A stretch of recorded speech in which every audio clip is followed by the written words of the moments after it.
ঠিক সকাল ৯টা শুরু করছি নজরে বাংলা। খুনে অভিযুক্ত বিডিও প্রশান্ত বর্মনকে আত্মসমর্পণের নির্দেশ। সোমবার সুপ্রিম কোর্ট এই নির্দেশ দেওয়ার পরের দিনই বিডিও অপসারিত। আপাতত রাজগঞ্জে বিডিওর দায়িত্ব সামলাবেন জয়েন্ট বিডিও। প্রশান্ত বর্মনের গতিবিধিতে নজর রাখছে পুলিশ। আদালতে আত্মসমর্পণ করলেই হেফাজতে নেওয়ার আবেদন জানাবে।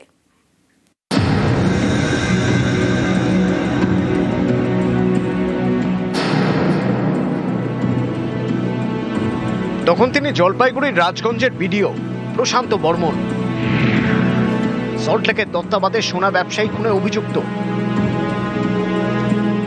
সোমবার সুপ্রিম কোর্ট নির্দেশ দেয় 23শে জানুয়ারি অর্থাৎ শুক্রবারের মধ্যে প্রশান্ত বর্মনকে আত্মসমর্পণ করতেই হবে। এর 24 ঘন্টার মধ্যেই জলপাইগুড়ি রাজগঞ্জের বিডিও পদ থেকে সরিয়ে দেওয়া হলো প্রশান্ত বর্মনকে। আপাতত রাজগঞ্জে বিডিওর দায়িত্বে জয়েন্ট বিডিও সৌরভ কান্তি মণ্ডল।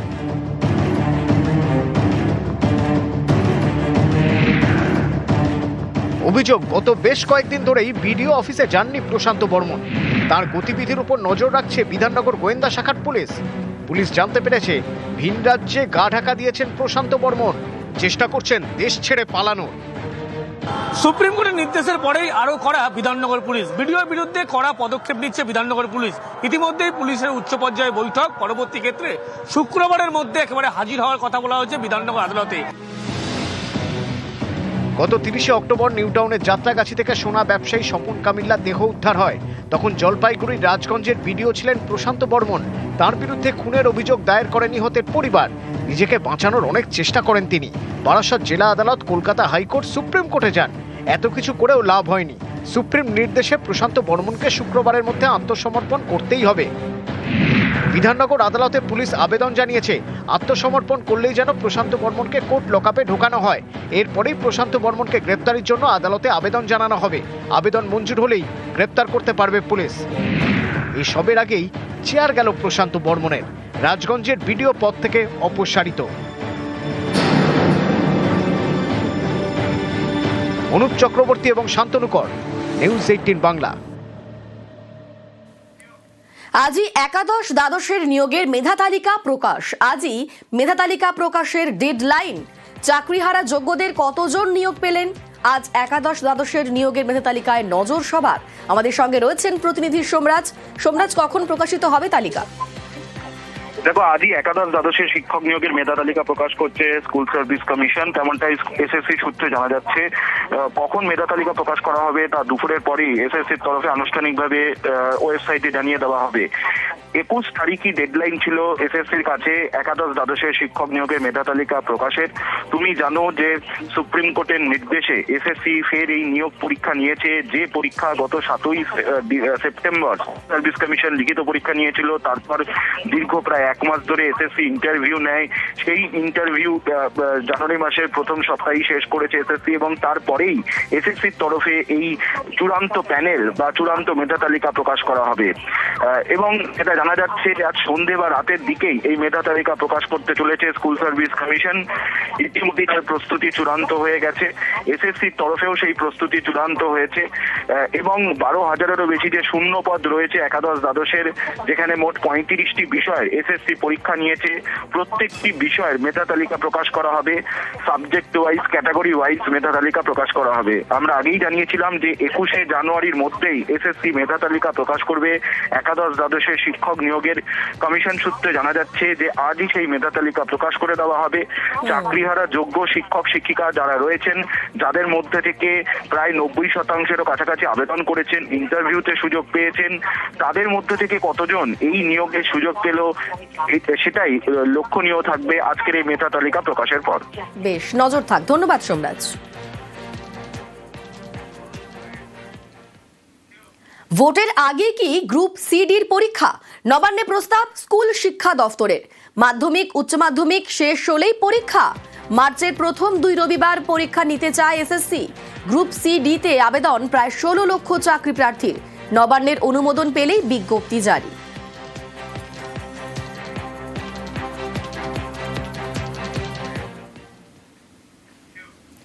আশাকর্মীদের স্বাস্থ্য ভবন অভিযান, সেই অভিযানের আগেই আশাকর্মীদের বাধা দেওয়া হয়েছে এমনটাই অভিযোগ। আজ আশাকর্মীদের স্বাস্থ্য ভবন অভিযান, বাঁকুড়া স্টেশনে আশাকর্মীদের ঢুকতে বাধার অভিযোগ। ঠিক কি অভিযোগ, আমাদের সঙ্গে রয়েছেন প্রতিনিধি প্রিয়ব্রত। প্রিয়ব্রত, কি বলছেন তারা? দেখো, আজকে বাঁকুড়ার থেকে কয়েকজন আশা কর্মী তারা কিন্তু কলকাতার উদ্দেশ্যে রওনা দিচ্ছিলেন ট্রেনে চেপে। যখন বাঁকুড়া স্টেশনে আসেন তখন তাদেরকে বাধা দান করে পুলিশ এবং পুলিশের পক্ষ থেকে ধরপাকড় করা হয়। পুলিশ কয়েকজনকে তুলেও নিয়ে যায়, এমনটা অভিযোগ আশা কর্মীদের। কিন্তু যে আশা কর্মীদের সংগঠন তাদের যে দাবি দাবা নিয়ে তারা আজকে স্বাস্থ্য সচিব নারায়ণ স্বরূপ নিরমের সঙ্গে দেখা করবেন এবং তার পাশাপাশি ডেপুটেশন দেওয়ার কথা রয়েছে, সেই উদ্দেশ্যে তারা রওনা হচ্ছিলেন এবং সেই সংগঠনকে অবৈধ বলে দাবি করা হয়েছে পুলিশের পক্ষ থেকে। এবং এই যে অভিযান তাকে অবৈধ, তারা যেতে পারবেন না এই দাবি করে তাদেরকে গ্রেপ্তার করা হয়েছে এবং দাবি করা হয়েছে আশা কর্মীদের পক্ষ থেকে। অন্যদিকে পুলিশের পক্ষ থেকে এখনো কিন্তু কোনো রকম ভাবেই কোনো বিজ্ঞপ্তি বা কোনো রকম কথা মুখ খোলা হয়নি। এই ঘটনার পরিপ্রেক্ষিতে কিন্তু উত্তেজনা ছড়িয়ে পড়ে স্টেশন চত্বরে। পুরুলিয়া এক্সপ্রেস সহ বাঁকুড়া থেকে যাওয়া প্রতিটি ট্রেনকেই এই পুলিশই বাধার মধ্যে পড়তে হয় প্রতি আশা কর্মীকে। অরিন্দিতা, বেশ ধন্যবাদ। আমরা স্বাস্থ্য ভবন যাচ্ছিলাম, সেখানে কারা বাধা দিচ্ছে? সেখানে পুলিশে বাধা দিচ্ছে। আমরা তো কোনো চোর ডাকাত নয় যে আমাদেরকে আটকানো হচ্ছে। আন্দোলনকে কিছুতেই যাবানো যাবে না। আমরা এখানে কোটা আশা আছি, সারা পশ্চিমবঙ্গে বাঁকুড়া, হাওড়া, হুগলির আশা দিয়ে তো আর আটকাতে পারবে না। কলকাতা স্বাস্থ্য ভবন যাচ্ছিলাম, আমাদের একটা সংগঠন ছিল আশাদের, সে নিয়ে যাচ্ছি। স্টেশনে আসার ফলে পুলিশ ঘেরাও করে বলছে এটা অবৈধ, আপনাদের যাওয়া চলবে না, আপনাদের অ্যারেস্ট করা হবে, এই সেই করে বিভিন্ন রকম ভয় দেখাচ্ছে।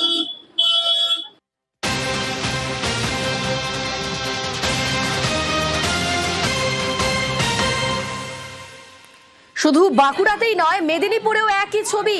আশা কর্মীদের স্বাস্থ্য ভবন অভিযানে বাধার অভিযোগ। মেদিনীপুরে আশা কর্মীদের বাধার অভিযোগ উঠছে। ট্রেনে ওঠার আগেই বাধার অভিযোগ পুলিশের বিরুদ্ধে, যার প্রতিবাদে রেল লাইনে শুয়ে বিক্ষোভ দেখান আশা কর্মীরা। আমাদের সঙ্গে রয়েছেন প্রতিনিধি শোভন। সেখানে ঠিক কি পরিস্থিতি, আমাদের সঙ্গে শোভন রয়েছে, বলতে পারবে শোভন?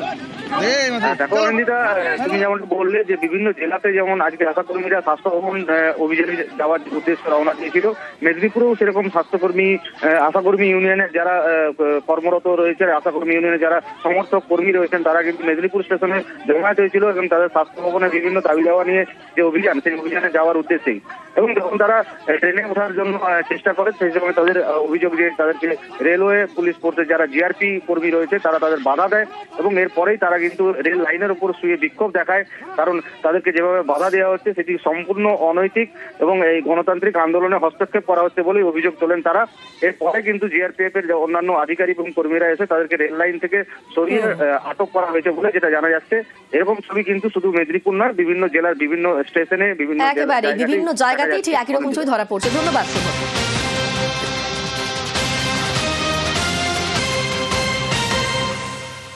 এবার হিঙ্গলগঞ্জের ছবি দেখাই। হিঙ্গলগঞ্জেও আশাকর্মীদের আটকে রাখার অভিযোগ। হিঙ্গলগঞ্জ থানার বাইরে আশাকর্মীদের বিক্ষোভ। স্বাস্থ্য ভবন অভিযানের আগে বাধা দেওয়ার অভিযোগ, রওনা দেওয়ার আগেই আটক করা হয় বলে অভিযোগ। আমাদের সঙ্গে রয়েছেন প্রতিনিধি অনুপম। এই মুহূর্তের আপডেট বলবে অনুপম। দেখো, এই যে আজকে স্বাস্থ্য ভবন অভিযান ছিল, বিভিন্ন জেলা থেকে স্বাস্থ্য কর্মীরা সেই উদ্দেশ্যে রওনা দিয়েছিল, ঠিক তেমনই হিঙ্গলগঞ্জের থেকেও আর কি যেসব স্বাস্থ্যকর্মী তারা রওনা দিচ্ছিল। ঠিক সেই সময় স্বাস্থ্যকর্মীদের যে নেত্রী, এখানকার যে প্রতিবাদী মুখ চৈতালি সর্দার, তিনি যখন রাস্তা দিয়ে যাচ্ছিল সেই সময় তাকে হিঙ্গলগঞ্জ থানার পুলিশ তাকে আটক করে নিয়ে থানায় নিয়ে যায়। চৈতালি সর্দার তখন জিজ্ঞাসা করে যে তার কাছে পুলিশের কাছে কোনো আটক করার যে কোনো রকম নির্দেশ আছে কিনা, কিন্তু পুলিশ দেখাতে পারে না বলেই তার দাবি।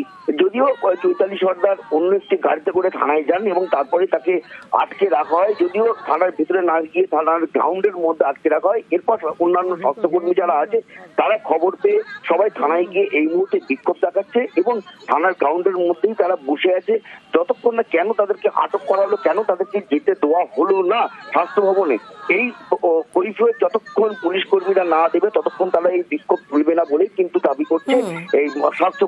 এবং এই মুহূর্তে এখন বেশ ধন্যবাদ অনুপম।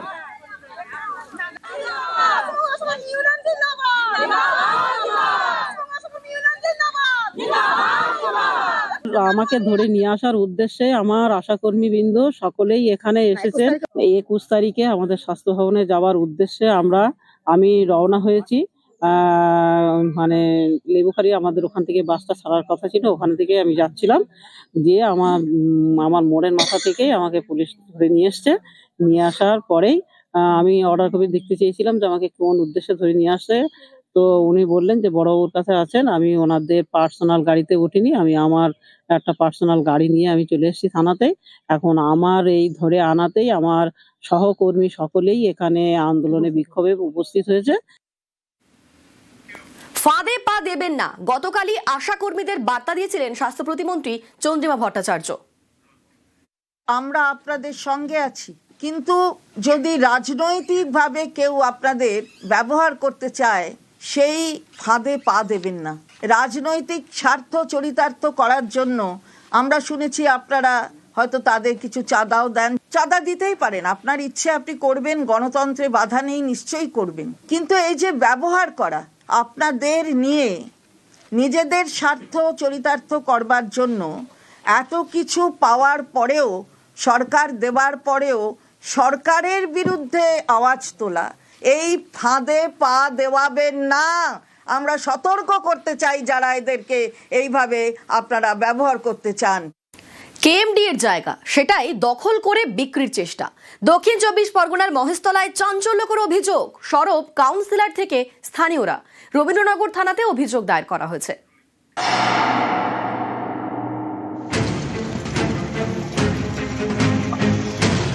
দক্ষিণ 24 পরগনার মহেশতলা পুরসভার 10 নম্বর ওয়ার্ডে কালীনগর ঝিল। গার্ডেন রিচ জল প্রকল্পের নোংরা জল এই ঝিলে পড়ে।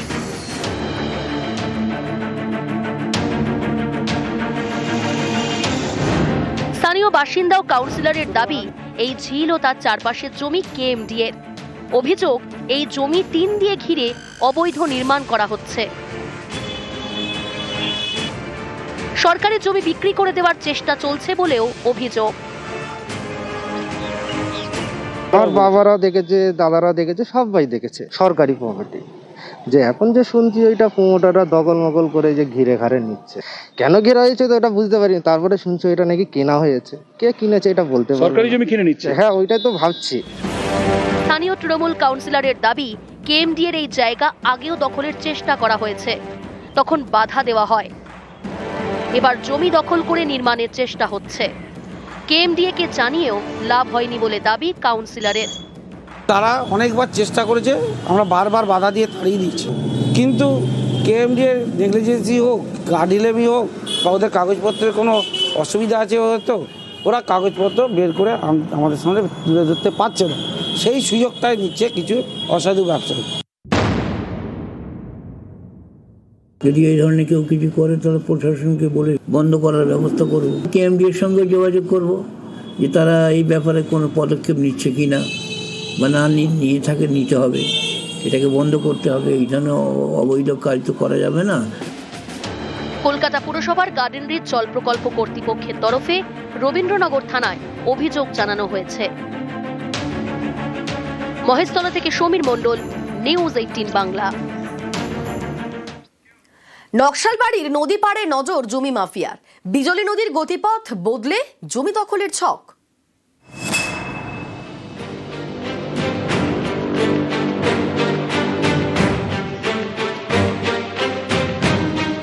বাহারি নদী বিজলি, বালাসনের শাখা নদী। মিরিকের পানিঘাটায় উৎপত্তি, বয়ে গিয়েছে নকশালবাড়ি দিয়ে। অভিযোগ, রাত হলেই এই নদীর বুকে নামানো হচ্ছে আর্থ মুভার। নদীর বুক চিরে গতিপথ বদলে ফেলা হচ্ছে যাতে জমি দখল করা যায়। যে বিজলি নদী প্রবাহিত হতো এই পাশ দিয়ে, সেই বিজলি নদীকে কার্য তার গতিপথ পরিবর্তন করে একবারে চেপে দেওয়া হয়েছে, যাতে করে বিজলি নদীর থাকা চর তা কিন্তু দখল করা যায়। तो नदी तो ये इरिगेशन डिपार्टमेंट का है, लेकिन वो तो अपने से वो लोग बना रहे हैं ऐसा, जिससे आने वाला दिन में बाढ़ सब आने से तो हम लोग का इधर में तो घर और तो सब बाद में तो बड़ा भारी नुकसान पड़ सकता है। कौन कर रहा है, रात में कर रहा है कि दिन में कर रहा है, वो भी नहीं पता है। शायद हो सकता होगा नदी छोटा कर रहा है होने से साइड वाइड का जमीन वमीन प्लॉट बना होना के बिक्री उक्री करने के लिए, वैसे ही शायद कर सकता होगा। নকশালবাড়ির মনিরাম পঞ্চায়েত এলাকার মির্জাংলা দিয়ে বয়ে গিয়েছে বিজলি নদী। বর্ষায় ভয়ঙ্কর, শীতে শুকিয়ে কাঠ। এখন নদীতে জল নেই। অভিযোগ, এই সুযোগে নদী পাড়ের জমি দখলের চেষ্টা হচ্ছে। কোনোরকম অভিযোগ কেউ আমাদের গ্রাম পঞ্চায়েতে করেনি। প্রধান উপপ্রধান এবং আমাদের গ্রাম পঞ্চায়েতের আধিকারিকরা পরিদর্শনে গিয়ে যদি এই ধরনের ঘটনা কেউ বা কারা ঘটিয়ে থাকে কঠোর থেকে কঠোরতম শাস্তির দাবি আমরা জানাবো। নদীর ক্ষেত্রটা সম্পূর্ণ ইরিগেশন ডিপার্টমেন্টের ব্যাপার। আমরা ইরিগেশনকেও বলবো একটু সজাগ হতে এবং আমরা লিখিত রূপে ইরিগেশনকে জানাবো। ও যদি আমাদের এরকম করে থাকে তাহলে অবশ্যই আমরা জয়েন্টলি তো ইরিগেশন আমরা এবং যারা প্রশাসনিক আরো কর্মকর্তা রয়েছে যেমন গ্রাম পঞ্চায়েত বা বিডিও অফিস সবাইকে নিয়ে আমরা একটা রেড করা হবে এবং এই ধরনের কার্যকলাপ যাতে না হয় সেটা অবশ্যই দেখা হবে যদি আমাদের সরকারি ব্লকের অধীনস্থ হয় আর কি। তার জন্য আমরা অবশ্যই লোক পাঠাবো এবং হ্যাঁ অবশ্যই পদক্ষেপ হবে। যদি এটা নদী নিয়ে তো কিছু করা যায় না, নদী তো সরকারি সম্পদ। শিলিগুড়ির নকশালবাড়ি থেকে বিশ্বজিৎ মিশ্র, নিউজ 18 বাংলা।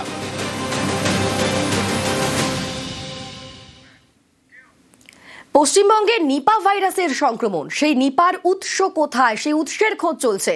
নিপার উৎসের খোঁজে কলকাতায় সমীক্ষায় national institute of virology, Kolkata বিমানবন্দর এলাকায় সমীক্ষা। আমাদের সঙ্গে রয়েছেন প্রতিনিধি অনুপ, কিভাবে হচ্ছে এই সমীক্ষা? দেখো, নিপা ভাইরাসের উৎস কোথায় এই নিয়ে কিন্তু ইতিমধ্যেই সমীক্ষা চলছে। কলকাতা বিমানবন্দর সংলগ্ন যে পার্শ্ববর্তী এলাকা বা কলকাতা বিমানবন্দরের ভিতরে প্রত্যেক জায়গায় কিন্তু এই সমীক্ষা চলছে। নিপা ভাইরাসের উৎস এবং পুনের ন্যাশনাল ইনস্টিটিউট অফ ভাইরোলজি প্রতিনিধি দল তারা কিন্তু একেবারে কেন্দ্রের বনমন্ত্রক আধিকারিক বা অন্য একাধিক দপ্তরের আধিকারিককে সঙ্গে নিয়ে এয়ারপোর্ট সংলগ্ন এয়ারপোর্টের একাধিক জায়গায় বাদুড়ের সমীক্ষা বিমানবন্দর সংলগ্ন এলাকায় করে এবং গতকালকে দেখা যায় নিপা ভাইরাসের উৎস খুঁজতে কলকাতা সংলগ্ন বিমানবন্দর সংলগ্ন প্রত্যেক জায়গায় কিন্তু একাধিক গাছে জাল বেছানো হয়েছিল। পরবর্তী ক্ষেত্রে সেই জালে আটকানো যে বাদুড়, সেই বাদুড়ের শরীর থেকে নমুনা কিন্তু ইতিমধ্যেই সংগ্রহ করা হচ্ছে। এরপরে আরটিপিসিআর টেস্ট করা হবে এবং দেখা হবে শরীরে নিপা ভাইরাসের অস্তিত্ব এদের আছে কিনা। এই গোটা বিষয় কিন্তু একেবারে গতকাল রাত থেকেই প্রসেস চলছে এবং সেখানে যখন জাল পাতা হয় পরবর্তী ক্ষেত্রে জালে যে বাদুড় পড়ে সেখান থেকে কিন্তু এই নমুনা সংগ্রহ করার কাজ ইতিমধ্যেই করছে কেন্দ্রের বনমন্ত্রক আধিকারিক তারা যেমন আছে, এছাড়া আরো একাধিক সংস্থা যারা এই সমীক্ষা করছে এবং পুনে থেকে আসা ন্যাশনাল ইনস্টিটিউট অফ ভাইরোলজির প্রতিনিধি দল তারাই কিন্তু এই সমীক্ষা করছে এবং পরবর্তী ক্ষেত্রে সেই বাদুড় যখন গাছের জালে আটকাচ্ছে সেই জাল থেকে নমুনা সংগ্রহ ইতিমধ্যে বাদুড়ের শরীর থেকে করছে এবং দেখা হচ্ছে তাদের শরীরে কিন্তু নিপা ভাইরাসের কোনো সংক্রমণ বা অস্তিত্ব আছে কিনা আরটিপিসিআর টেস্ট করা হবে, তারপরে কিন্তু গোটা বিষয় সামনে আসবে, তারা এমনটাই জানাচ্ছে। ধন্যবাদ অনুপ। নিপার উৎস খোঁজে কলকাতায় সমীক্ষায় national institute of virology, Kolkata বিমানবন্দর এলাকায় সমীক্ষা। বাদুড় ধরতে একাধিক গাছে পাতা হয় জালে আটকানো বাদুড়ের শরীরের নমুনা সংগ্রহ। ভাইরাসের খোঁজে হবে আরটিপিসিআর পরীক্ষা।